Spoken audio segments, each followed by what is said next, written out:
আসসালামু আলাইকুম ষষ্ঠ শ্রেণীর শিক্ষার্থী বন্ধুরা, তোমাদের আজ আমি শেখাবো মধ্যক। আসলে মধ্যক কাকে বলে? মধ্যক হচ্ছে তথ্য সারির মাঝের মানকে মধ্যক বলে। ধরো এখানে এক নম্বর একটা অঙ্ক দিয়েছি আমি তোমাকে, দেখো এই যে একটা সারি তথ্য, এই তথ্য সারির মাঝে যে থাকবে তাকে মধ্যক বলে। তো এখন আমি তোমাদেরকে সমাধান করে দেখাবো এই অঙ্কটা কিভাবে করে। তাহলে সমাধান এখানে প্রথম কাজ হলো আমাদের কি বের করতে হবে? ঊর্ধ্বক্রম করে নিতে হবে। ঊর্ধ্বক্রম ঊর্ধ্বক্রম মানে কি? ঊর্ধ্বক্রম হচ্ছে ছোট থেকে বড় ক্রমে সাজানো। ঊর্ধ্বক্রম ঊর্ধ্বক্রম, ঠিক আছে?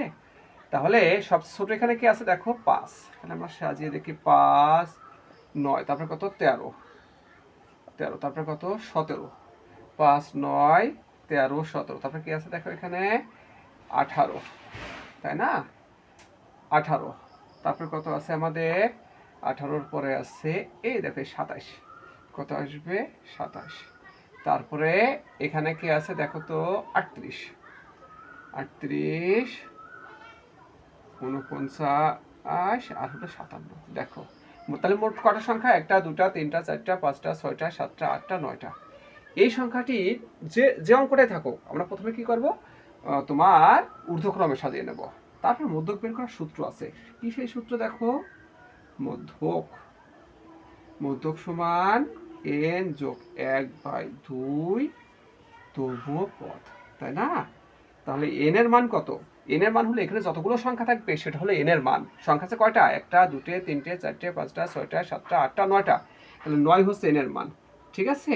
যোগ 1/2 তম পদ, ঠিক আছে? তাহলে কত হয়? 10/2 তম পদ সমান কত হয়? 5 তম পদ। তাহলে 5তম পদ হচ্ছে এখানে আমাদের মধ্য। তাহলে 5তম পদকে আমরা গুণে দেখি 1 2 3 4 5, এই দেখো এটা কিন্তু 5তম পদ। আবার এদিক থেকে আসতে পারো 1 2 3 4 5, এটা হলো আমাদের 5তম পদ। এটা হলো মধ্যক। আমরা কি লিখতে পারি? অতএব মধ্যক সমান কত? 18। অর্থাৎ কোনো তথ্য সারির মাঝের যে মান সেই হচ্ছে মধ্যক। দেখো এখান থেকে এদিকে তুমি যাও 1 ঘর 2 ঘর 3 ঘর 4 ঘর 5 ঘর, এই দেখো এইখানে এসে থামবা। এদিক থেকে আসো 1 2 3 4 5, এটাই কিন্তু 5তম ধাপ। তার মানে এটাই হলো মধ্যক। অর্থাৎ তথ্য সারির মাঝের মানকেই মধ্যক বলে, ঠিক আছে?